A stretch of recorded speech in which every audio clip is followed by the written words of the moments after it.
Assalamualaikum teman bersepeda, balik lagi in a humble channel Ijals Bike. Ya, mumpung masih dalam suasana lebaran, Ijals Bike mengucapkan minal aizin wal faizin, mohon maaf lahir dan batin. Ngomong-ngomong, selain karena ini masih suasana lebaran, Ijals Bike juga mau memohon maaf dan mau mengkonfirmasi. Jadi, ceritanya beberapa waktu yang lalu channel Ijals Bike itu sempat dihapus permanen sama YouTube.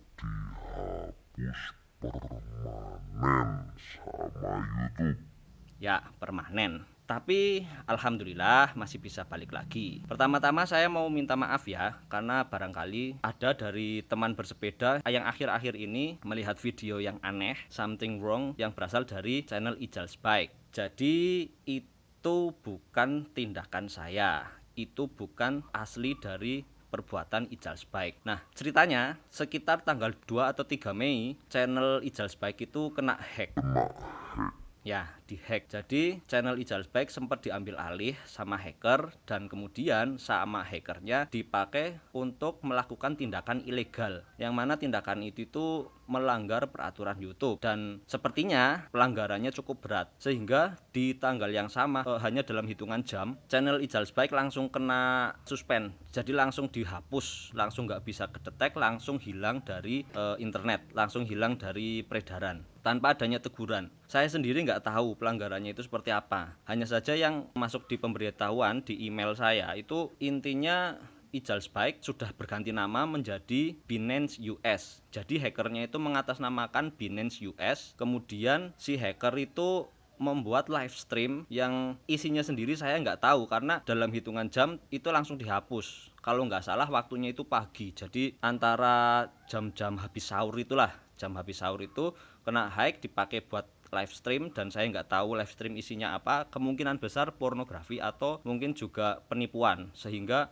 sama YouTube langsung dihapus. Nah, barangkali dari teman-teman bersepeda yang sudah subscribe channel Ijals Bike beberapa waktu yang lalu ada notifikasi dari Binance US, yaitu Ijals Bike yang sudah diganti nama. Dan mohon maaf kalau videonya tidak berkenan, itu murni bukan dari tindakan Ijals Bike, melainkan tindakan dari hacker. Begitu teman bersepeda, singkat cerita. Nah, pada akhirnya alhamdulillah bisa balik lagi. Jadi ini buat pelajaran buat teman-teman YouTuber juga. Barangkali nanti ada yang mengalami hal kayak channel Ijals Bike, amit-amit ya, jangan sampai.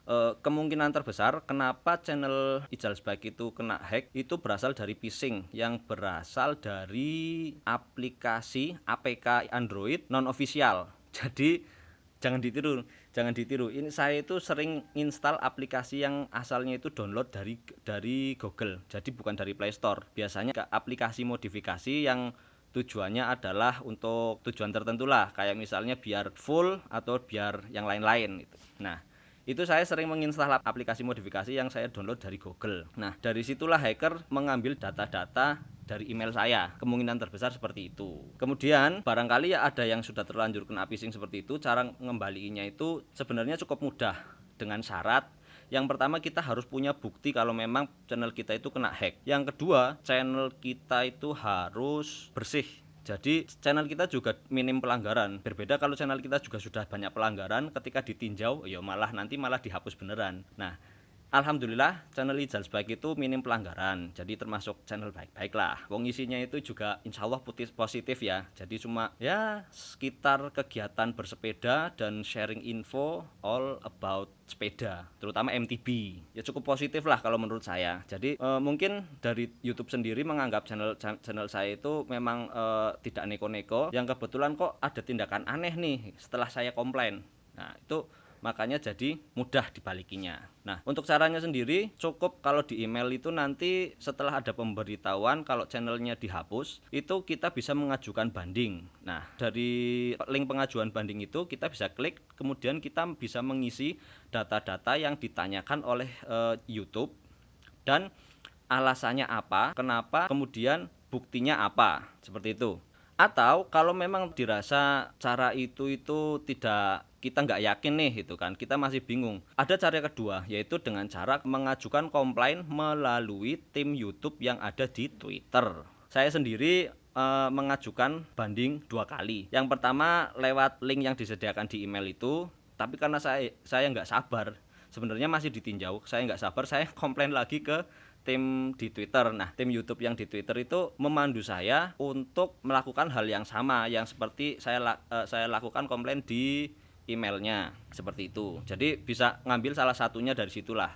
Nah, kemudian part selanjutnya nanti dari form komplain tersebut nanti akan dihubungkan dengan real person, jadi ada orang sendiri. Kebetulan kalau saya sendiri itu kemarin yang nanganin adalah tim YouTube yang dari Indonesia sendiri, namanya Mas Firdaus. Terima kasih Mas Firdaus udah membantu ngembaliin channel Ijaz Bike. Nah, dari situ dibantu sedikit demi sedikit. Prosesnya mungkin nanti bisa berbeda-beda antar channel ya, tergantung situasi dan kondisi. Dan kalau saya sendiri seperti itu. Jadi cukup mudah ya, selama kita channelnya memang bersih dan kita punya bukti kalau kita tidak bersalah. Nah, kurang lebih dalam waktu 1 minggu, alhamdulillah channel Ijaz Bike bisa balik lagi. Nah, teman bersepeda, kurang lebih seperti itu video sharing-sharing kali ini. Permohonan maaf dan konfirmasinya. Sekian, wassalamualaikum.